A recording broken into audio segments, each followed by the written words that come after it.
Black Suburban. I'm Tim Witherspoon Jr., your host. Today we have a special guest. If you guys were ever interested or ever heard of CTE or traumatic brain injuries, or you're interested in learning more, this is going to be the episode for you. I have a very good friend who was at my gym when it was in its very early stages, and that's when we first met, Janine Kirby. How you doing, Janine? I'm great, Tim. Thank you so much for having me on, man. I can't believe how awesome this place is. Yeah. You do such good stuff. Thank I you. see everything you post and just bringing the sweet science to all the kids around here. It's awesome. Yeah, I Thank appreciate you. it. I appreciate it. Yeah. So we met because you were doing some art here in the building with a mutual friend of ours, Perry Milo. And what were you doing that day when we first met? We were working with Brushes for Cancer, which helps sell art to raise awareness for cancer and to help, fund patients who need help with their cancer treatments. And they matched up me and Perry because we had one major thing in common. And Perry Milo's art's amazing, by the way. Right. That we had the same brain surgeon. Oh, yeah. Yeah. Nice. We're gonna get into why you both had the same brain Yes. surgeon a little bit, but let's get a little bit of your backstory. Okay. Where did you grow up? I grew up in Olney. Alany. Yes, Yeah. I did. I'm one of 5 kids. I'm the only girl. Okay, so you had a little tough upbringing. They did. Yeah. Yeah. Yeah. So, because I'm really familiar with Alany. My son's mother lived there. She went to Girls High. I don't know if that's in Alany or not, but It's right on the border. Yeah, right on the I know border. where Girls High is. it's not an easy neighborhood. No, it's by not. any means. How was it growing up in Alany? It wasn't bad. It was community. Yeah, It's yeah, definitely a big thing. It's you have, like everywhere in Philadelphia, you got good blocks, bad blocks, but Right. you have an overall sense of community. And Right. I grew up in a good community. Good. For sure. Now, you had some kind of interest in the sport of boxing. Yeah. You have a lot in common with a lot of people in this building. How did you find an interest in boxing? Well, I guess I started boxing when I was 14, and you don't start boxing at 14 as a little girl because you're happy. You do it because you're an angry young kid. Yeah, right. Now I like to lift a lot. I was getting bullied at school, and yeah, somebody saw me at a gym at B and Olney lifting Okay. weights, and they said to me, "You're an angry little thing, ain't you?" And I said, "F off, man." Yeah. But they were very kind, talking to me about how I should channel my anger and maybe I could try and be a boxer. And I'm yelling at them to get away from me, you pervert. Oh, really? Is that what But they really They did wrote down an introduce address. you. Yes, they Yeah. wrote down an address, told me to show up there next week on a certain day, and it was 22nd and Glenwood, Okay. which at that time was where Clover Lake Gym was. Okay, Cloverlay. So my recollection of Cloverlay was they were a promotional company that actually promoted Joe Frazier. That's my recollection of them. They So- were. Joe Frazier eventually Rich bought guys. that gym and moved it to the location of Broad. Okay, So all right. So you're part of that lineage. I am proud to say yes. I Yeah. am. How was the day-to-day training and all that for you? Did you enjoy it? I loved the science of boxing. I always have. I was the only girl in the gym, other than Jackie. But Jackie didn't want to be there at all. Right, which Jackie Frazier? Yeah. Oh yeah, she was in the gym not She too long was. ago. Yeah, our, was she? Our gym, yeah. Oh, that's She great. was here maybe about 5 months ago. Okay. Yeah, we did a short interview and everything. Very nice. Did you ever get a chance to compete or? I did, yeah. Semi-pro. Okay. That's when women weren't really sanctioned. Weren't really allowed to do it recognized. yet. In '97, they had a throw together Golden Gloves tournament in Philly. Yeah, right.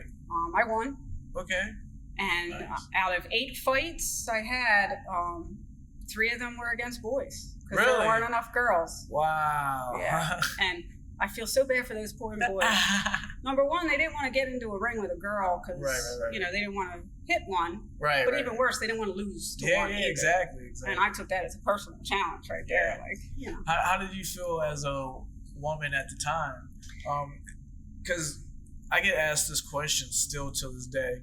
Do you think women should be fighters? And do you think that that's something that they should be doing? And I'm like, bro, it's 2022. I agree. I know some women out here that'll kill you. Yeah. But back in when you started, it was only 5 years ago, guys. Thanks for that. I appreciate that. It was about 30 years ago. 30. Now. I'm on the upside of I'm hitting 50 soon. So. Right. Did you know any better? Like, did you think like something's not right, or did you just went with the flow? Tim, to be honest, I had such a chip on my shoulder and was such a punk little kid. Yeah. It was a challenge to me that, I didn't even see myself as a girl boxing. I just saw myself as somebody who had something to prove. Right. Like I'm tougher than any boy. Right. So at the time, I didn't realize what an impact it would have on the rest of my life. Right. Because it really has. Did you, where did you go to high school? I went to Doherty. I was Okay. a good Catholic girl, which means I have good penmanship. Right. Where they didn't let you write left-handed, right? They don't let anyone write. Well, I am ambidextrous. Right, so right. No, they didn't let anybody write left-handed or the non. Did in your school? Did they still have that? No, my teachers were afraid of me. Yeah. That's where I'm getting at. I'm trying to get to like your teenage years and everything, and you say you're angry. But I don't know. You don't seem like someone that was getting into any trouble or anything like that. Did you? Thank you. And the biggest reason is boxing, honestly. I mean, if I think of how much trouble I did get into, honestly, but how much more trouble I would have had if I didn't have the discipline that boxing gives you. Right. Because it's a discipline. Yeah, definitely. And I just loved the coaches I had over the years just teaching me the science of it all. That it wasn't all just about roughing up. It's about where you punch, how you punch, footwork, rhythm. Because I got the rhythm of a typical white girl too. I mean, I can't dance to save my life. Don't you worry. put me in a ring and I got rhythm. Some of these, everybody has that that rhythm. Some of my best memories are just people's first day in the gym, where especially the people that think that it's just punching and stuff. Right. And then, after a couple of rounds of me giving them instructions, you see their brains starting to work. Like, wait a minute, I actually have to play chess and do math and geometry. Exactly. Yeah. Anatomy, physiology. Exactly. And then, like you said, like it sets you up for the rest of your life. You learn these really life lessons and everything. And carry them on. You graduate high school. Did you go to college at all? Or? I did. I actually got a full ride to Rutgers, to Towson State, but I stayed in Philly at LaSalle University so I could continue boxing. Okay. By this time, it was the 96 Olympics were coming, and I was really hoping that they would have girls in rotation this time. So, so I stayed at LaSalle University in Albany. Right. And went to school there. All right, cool. Eventually you have to get into the workforce, leave school and everything. All that responsibility, grown-up stuff. Yeah, but knowing your story and everything is kind of fitting the kind of job that you came and you had eventually. Did you make it to foreman? I was a project manager. Yes. Okay. But I've had so many different careers in not just construction industry. Okay. I was a EMT for a while too. Yeah. Okay. That was interesting. And one common theme was every job I've had, I've always either been a leader in a leadership position, or a teacher. That seems to have come because I loved being coached so much. I find that it came natural for me to want to give back. Right? Yeah, definitely. The reason why I wanted to talk about you being a project manager, because that is really the reason why we're here.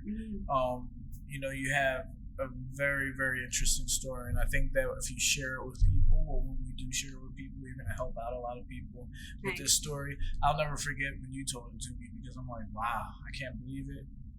Your life is one way one day, the next day Yeah, I remember the first time we met and talking about it. You know, that we had a common theme of, you know, going through some traumatic stuff and coming out on the other side. Exactly. Definitely. So let's talk about. All right, I will. You having your own brain injury and how it occurred.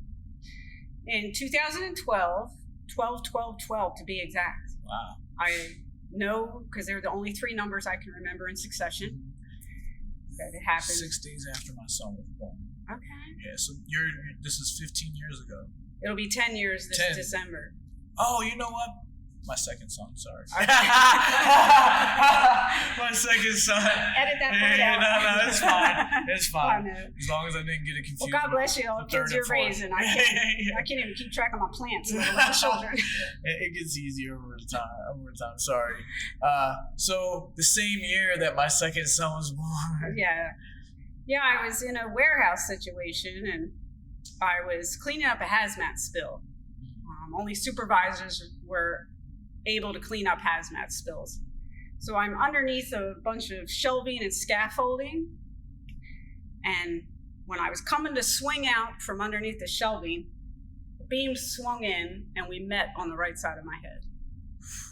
And the impact was immediate. I mean, I couldn't talk. I immediately couldn't move the right side of my body. I was stuck underneath all this scaffolding.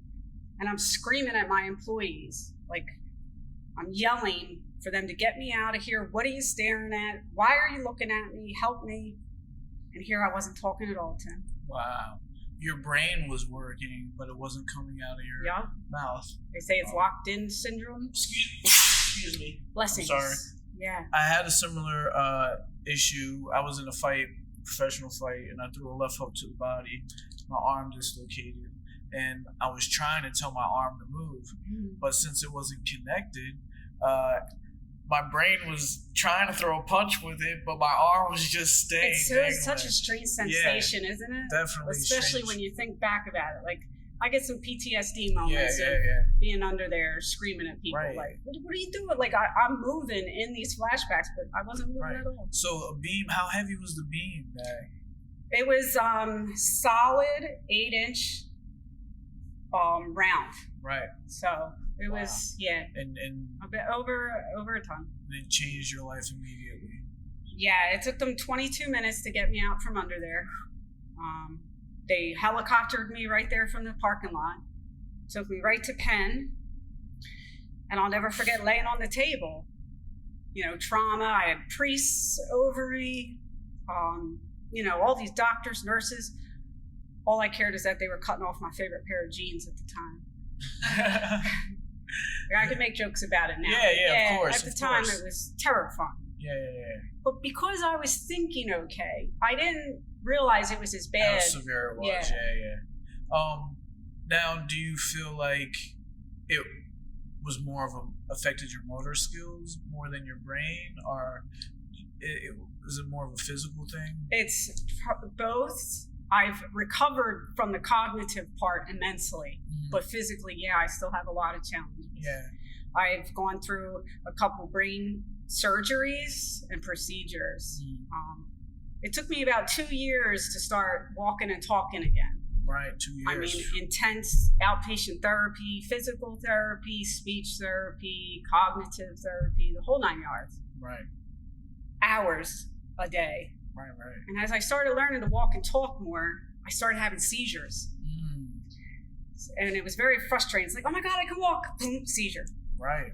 Oh my God, I can do this. Oh, seizure. It was awful. Yeah. It was 5 to 10 a day. And within 6 months, I was having 10 to 20. Wow. So did you find out what the cause? Oh, we know what the cause of the seizures were, but they assumed it was trauma-induced epilepsy. Okay. So I was on medication galore. Right. I mean, so much medication that my kidneys started, rejecting everything, but I was still having seizures. Right. And I had to be strapped in to my own bed. And here they did brain mapping, which I was sharing with your friends earlier. And I have all these cool pictures of this stuff, Yeah. And found out that it was scar tissue building up on the right side of my brain. So it was causing seizures. That was causing seizures, and every seizure was making the scar tissue grow.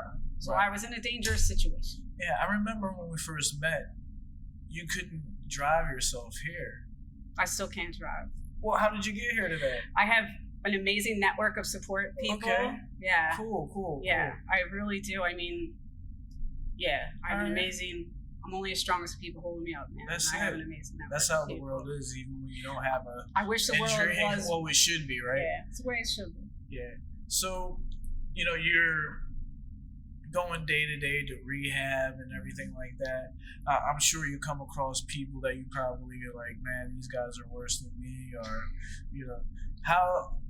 how's your mind working at this time? You're going to rehab when you're seeing other people injured, you're injured. Do you feel like you had a depression? Do you feel like you had the fighter mentality still?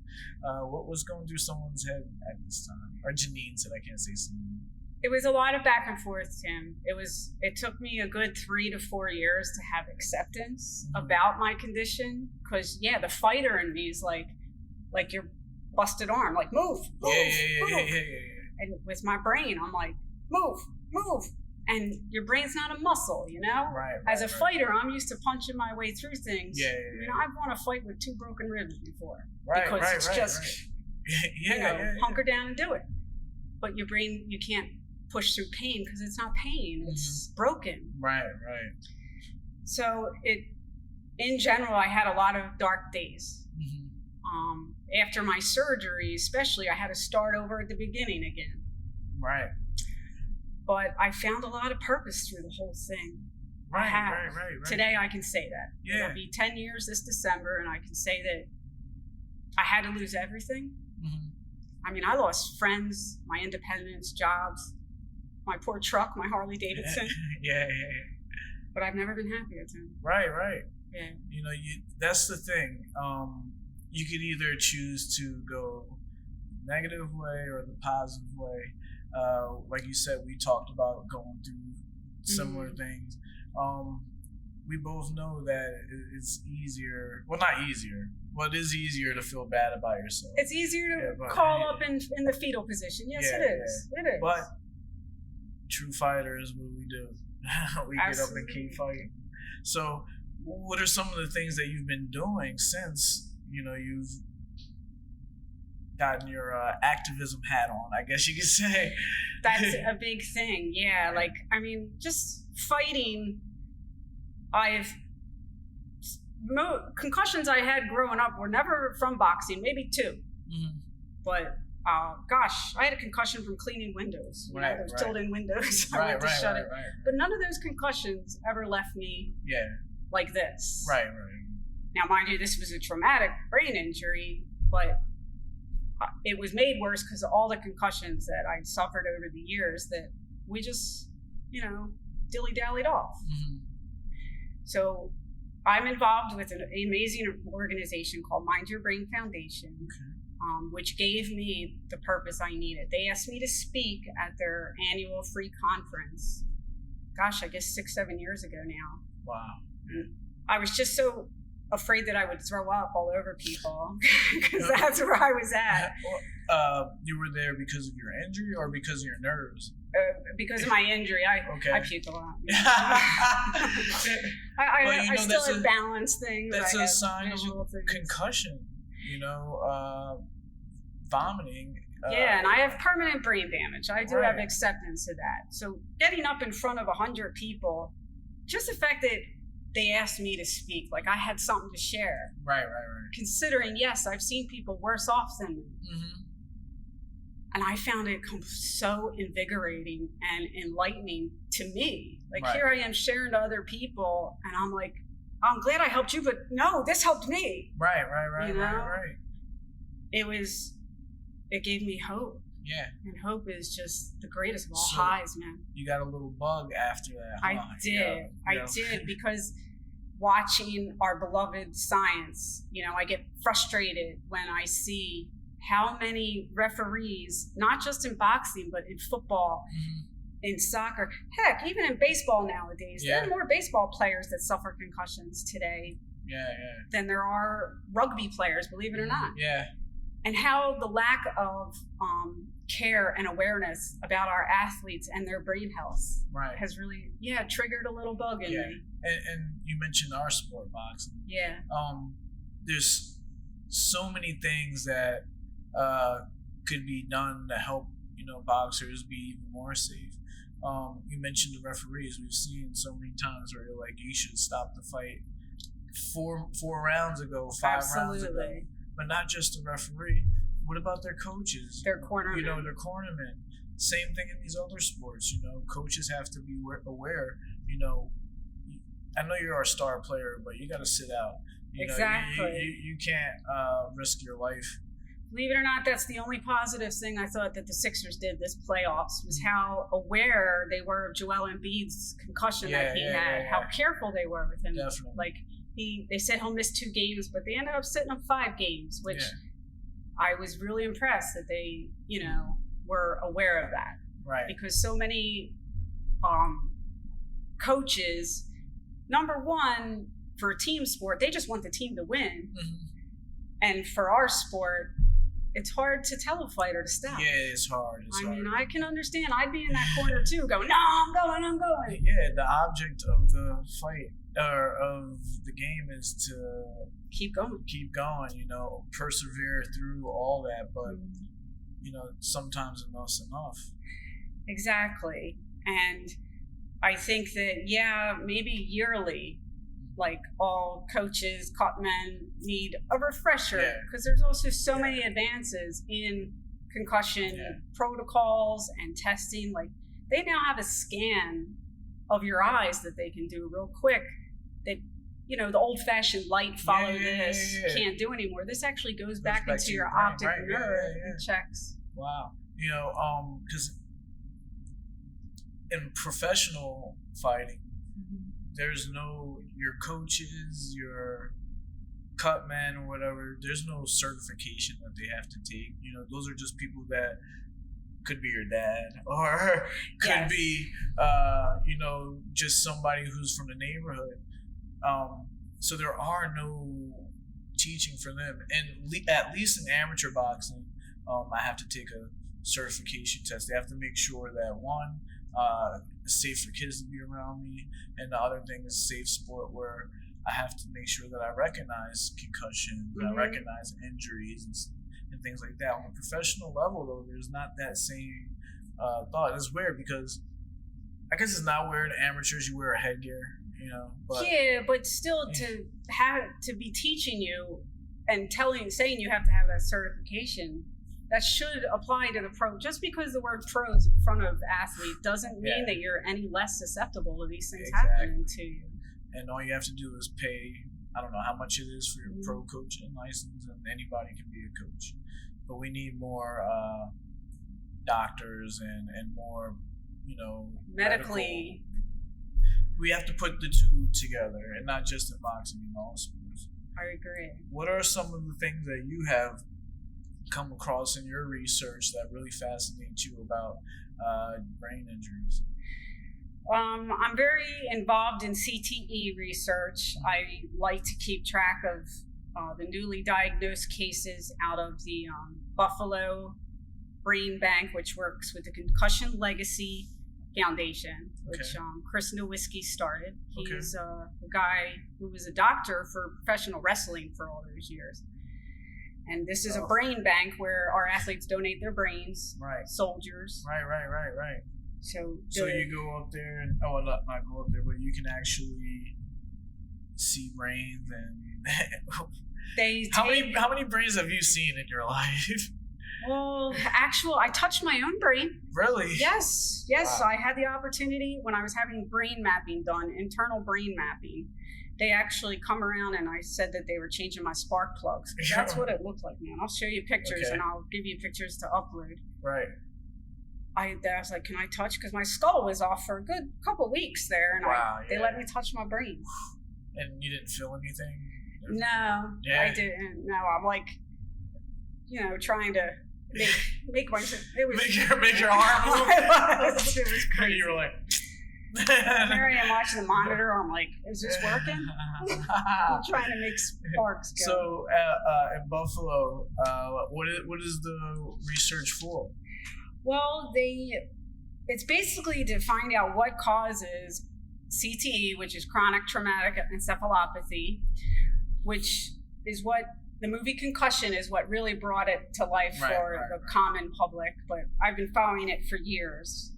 It's a protein in your brain called the tau protein that from excessive hitting, not the force of the hit, but over and over and over again hits. Like a boxer would suffer, a football player, particularly offensive and defensive linemen, rugby players, professional wrestlers, how many times they get slammed to the canvas a night. So there's 4 stages of CTE, 4 being the worst. And I just really love the scientist in me, because I was a geek growing up, hence the bully. When I was 12 years old, I got a microscope for Christmas, and I still love it. So I'm really into the science of how come this person had CTE and this person did not. So like Aaron Hernandez is a good example. At 27 years old is when he died. He had stage 4 CTE. That is, he was the youngest person ever to be diagnosed with that advanced stage of CTE at only 27. Now, Aaron Hernandez started playing touch football, rough touch football, when he was a kid, when he was 4 or 5 years old. As well as he played basketball. He was involved in a lot of sports. Now, I want to know why Aaron Hernandez had stage 4 when other people have played sports all their life, when, he was a very physical player. I also want to know what made him become, his symptoms were homicide and suicide. Whereas some people's symptoms are depression, drug addiction. And I was sharing with people earlier that boxers are actually the least diagnosed of all sports. That's crazy. It's my theory is that because they're not hitting their head against something, like we just said. Just a fist. But also their neck muscles are keeping their heads from banging around, which I've been told that my accident could have been deadly if I didn't have my neck muscles to slow it down, right? Help that impact. I wasn't used to getting punched in the right side of my head. Right. A lot of the boxers that I see with, and I don't think that we get diagnosed enough, because we all have slight concussions, every now and then. You're training every day. It's almost impossible. Well, because it's in your blood, man. You just keep going. I always used to say, boxers just build up a tolerance for that kind of pain or that kind of impact. But your brain is still going to be shaking no matter what. You're still taking that you're still... Yes, and you're going to have brain damage. I mean, look at, all the fighters we do know that have brain damage, but it's a different, that punch drunk they call it is called dementia pugilistica, which is not CTE. It's something totally different. Okay. Like, there's never been a boxer other than, and I'm very curious, Meldrick Taylor is a perfect example of someone who, I love him, Philly, one of Philly's finest, but his behaviors exhibit more than dementia. His behaviors exhibit, perhaps he has CTE. But we won't know, because unfortunately CTE is only diagnosable when you're already deceased. Right. And your brain, because they slice your brain down like a turkey. In the deli. Right. Now, I've never seen the movie Concussion. I never have either. Never, No, I don't know. I just, I think it would probably, being the scientist I am, would trivialize all Right. It would be too much drama, maybe. But are there things that people can do to strengthen, get some of that brain muscle matter back or whatever? Unfortunately not. CTE is a death sentence, unfortunately. But if your family is aware of what's happening or the potential for you having CTE, they can protect themselves and you as well. Right. Junior Seau, he was an amazing man all of his life, and just like that, CTE hit him And his family had a knowledge of what was happening. Mm-hmm. So they were able to keep themselves safe. Right. And thank goodness. I mean, unfortunately, Junior Seau took his own life, but he didn't hurt anybody else in the process. Because there's been a lot of players in all sports that have committed homicide as well. So now this just makes my mind wonder, because it's not sports, but do you think that criminals, a lot of maybe mass shooters or something, has there been any studies about their brains, or that they might have CTE or anything like that? Do you know? They haven't. The only other outside of pro athletes that the Concussion Legacy Foundation is interested in are veterans. Okay. But as mass psychopathic qualities, no, I think that falls under a whole another category, because of these mass shooters, these disgusting creatures exhibit signs like before. Mental health. It is mental health, which is a whole other category. Brain injury. Exactly. I got you. I'm not. Both conditions are serious, mind you. Mental health is a serious issue. Mm-hmm. So is brain injury, but brain injury is a biological condition. Yeah. And mental health is too, if you have a chemical imbalance, whereas brain injury is a physical condition. There's a chemical and physical are two different things. Where do you think that research is going, or how's it going in the CTE industry? How are we making good advancements, or? Because more brains are being donated, and that's one thing that I'm really, please donate your brain. Please see if your brain could be accepted to be donated. In 2020, 202 brains were studied of the 4 major sports. Well, let's say 5, because soccer and rugby are the 5th. So, since when? 2020. So in 2 years, they had 202 players. 202 athletes' brains. 202 athletes have passed away. 111 of them were NFL players, and of those 111, 110 of them were positive for CTE. So half of the athletes on the list were in the NFL. And all but 1 had CTE. Wow. 9 out of 10 of those brains played from college on. Now, college is probably even rougher than pro football. College has no holds barred. Yeah. 1 out of 5 only played in high school.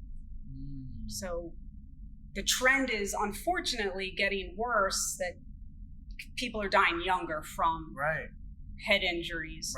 And they're also being diagnosed with CTE younger. In high school?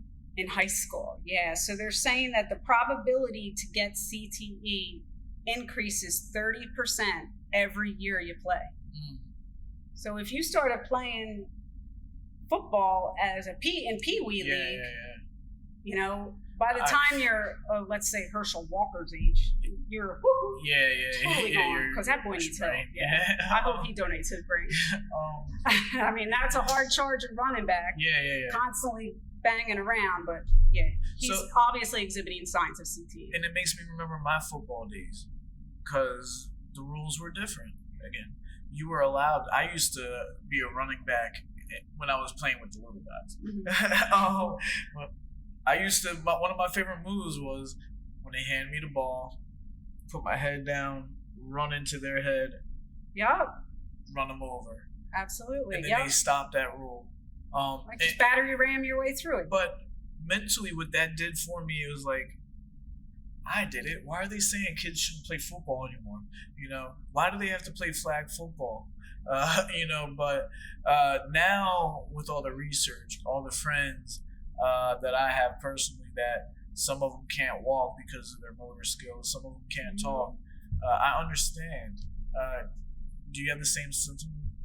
I do, and I get feedback from people like, "Oh, you're against football." I'm like, "No, I'm a fantasy football champion, Tim. I mean, I love the game of football. I love the X's and O's of football, and when I talk to them about this trend of this is happening more frequently, because personally, human beings are bigger Yeah. So you're getting hit by bigger bodies. And number two, my personal opinion, I'm not a scientist, although I play one on TV. I think that our skulls and bones are just weaker because of the crap we eat. The stuff in our food, the chemicals in our water. It's crazy. I mean, it's obvious. Back when the Leatherheads played, you didn't see as many. Yeah, but they weren't 6'8" and 340 pounds. Yeah. But even rugby, rugby today, they don't wear helmets, but they have different tackling rules. Yeah, exactly. And they also are aware of not hurting each other or slamming each other's heads into the ground. It's more in close quarters. So when I come to people with my book of all CTE cases, I'm glad my brothers, I have 12 nieces and nephews, and my brothers are all, my one little nephew, he's 6, he plays flag football. Right. And my brother is very on board with him learning the X's and O's of the game, but realizing that he's giving him a 30% chance more of not having CTE. Maybe my nephew will play tackle football one day, but today flag football is good enough. And we do it in boxing too. You wait until the person's mature enough to be able to take a hit to spar. You hold off on sparring, real sparring for a while. I teach some kids in my neighborhood out of my garage just how to throw punches. Or some MMA girls come to learn how to strike. Right. You don't have to go 100%. Exactly. Yeah. So I know I don't have to ask you this, but what keeps you motivated? What makes you wake up every day and say, look, I got to fight for this? Hope. I really want to make a difference today. I lived a lot of my life stuck in my own lane. Which is good for some things, but in general, I just want to give back. I feel like you found a purpose. And I want to give back what was so freely given to me by other people. So I want to be a part of that foundation that other people can take a step up from. I should have asked you this question before I asked you that question, but is there a case that stands out in your mind that, it's just like, wow, I can't believe that this is, this happened to somebody? There's been so many around Philadelphia athletes. But Owen Thomas was a football player at University of Pennsylvania. He was 21 years old and jumped out a window of his dorm room, committed suicide. And let me see if I can check. Out of nowhere? Out of nowhere. Only 21 years old. He had stage 3 CTE. He played since he was a little kid. He never expressed anything. I mean, he was the poster boy for Penn football.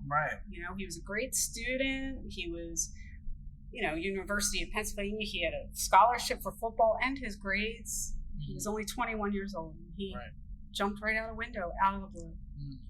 And then, unfortunately, you can't find out until it's too late. And his family had enough awareness and enough support from the people at U of Penn to say, look, let us give you closure. Can we study his brain? Just not that your son was just all of a sudden suicidal. He had a condition. Now, people can sign up and become donors, can't they? Yes, my brain was just accepted. I'm very proud. Yes. I'm donor number 1019. Nice. There's certain protocol that they want. They want ex-athletes or current athletes, or people who have been susceptible to constant hitting of the brain. Even though I haven't boxed in almost 20 years. Because of my boxing on top of my head injury. You took one of the hardest punches ever. And when I first woke up, I asked if I punched back. Nobody still has answered me yet. But I'm sure I gave a hell of a So I want you to talk to us a little bit more. I was like, get this water bottle out of here. It's the Saints. What is that symbol? This is a fleur de lis. Which in French is flower of the day, is the literal translation. But back in the Middle Ages, I guess it is, the Crusades used to paint. They're supposed to be lilies. They would paint lilies on every city that they brought religion to, just to make it say, hey, we were here, these people are good with God. Moving on to the next one. So the fact that it's a lily, and lilies are the symbol for hope, Right. I take it to mean hope for the day. Okay. And when I was going through some trauma in my life, and this accident happened while I was going through trauma, Right. like it was all compounded, I found comfort in that's my higher power. Right. That's a symbol of my higher power. Right. And when I first met you, It's hope for the day. you were making one of those Yes. with Perry. That's what we made for the Brushes for Cancer yeah. Foundation. Wow. And it was amazing. It's beautiful. Perry did an amazing job. Did he? Yeah. I got something for you. Yeah? Yeah. I got something for you. Let's bring it over here so we can see it on the camera. Yeah, for sure. You think so? Oh, Yeah, this is so amazing. Oh, Tim, So- thank you so much. Yeah, I talked to Perry. He said that you're taking this home with you today. Oh, Tim, thank you, Perry. Yeah, I'll put it over here. Oh, thank you so much. Isn't it amazing? Yeah, it's great. Now, Oh, you made this yourself. yes, with Perry's guidance. Yeah. He let me help him do it, and it was just such an amazing spiritual experience for me, Right. because this symbol just really speaks to me so Right. much and gives me hope. Yeah. And sometimes hope's the only thing I had to go on, man. Right, exactly. You know, my fists weren't enough sometimes. Go figure. Yeah, we all need that one thing that keeps us going. And you were in there spinning this around. Perry has this little technique where there's a spinning table and you put paint down and it spins and Tony things in just the come out. background Yeah, yelling Tony. We can put this down because it's quite heavy too. We're Yes, gonna- this is amazing. Yeah. Thank you so much. So, oh, yeah. what a great surprise. Yeah, no problem. Perry's We wanted awesome. to make sure that you got that today. Thanks, Tim. No problem. This So is badass. we're not done though. Okay. We're not done. Well, we're almost done. I'm not gonna lie, but they're at the end of my show, Mm-hmm. and I like to give people the opportunity to speak their message out into the world, and let people know either a little bit about themselves or a little bit about how you feel that the world should be. Mm. This Thank is you. your chance to spread your message. Thank you, Tim. Freestyle. One of the greatest things I've learned through my tragedies is empathy. I've genuinely learned a lot of empathy over the last 10, 15 years. And God, it's such a quality that so many people need to benefit from. The whole world needs more empathy. Definitely. And people need to know the difference between sympathy and empathy, and just holding on to hope. I mean, I didn't come this far to only come this far. That's my mantra, Right. Yeah. Yeah. I don't know where tomorrow is going to take me, but not every day sunshine and puppy dogs. But I need to wake up because maybe today's a day I will help somebody and not know about it. Right. If for nothing else, if I don't feel like getting out of bed, do it for somebody else, not for me. That's a good message. Thanks. Yeah, that's a good message. It was such a pleasure having you on the show. It was an honor to be here. It was. I hope that this show will be informational. It'll help other people out, especially other athletes. I'm glad that my podcast goes out to a lot of boxers. Maybe they'll pay attention. I am too. And who knows, maybe my brain will be in Buffalo one day. I heard so. I'll give you all the information to sign up. And I'll give you I all can help out more. All the info that people can contact me or the Mind Your Brain Foundation if they need help with brain injuries. Yeah, definitely, because I'm a little wacky, so. You're a man. It comes with that's what it comes with. All right, guys. So that's our episode of the Young Black Suburban today. That's Janine Kirby. Thank you, everybody. CTE activist, that's what I'm going to say. If you like today's episode, make sure that you like, share, and subscribe. That's the Young Black Suburban.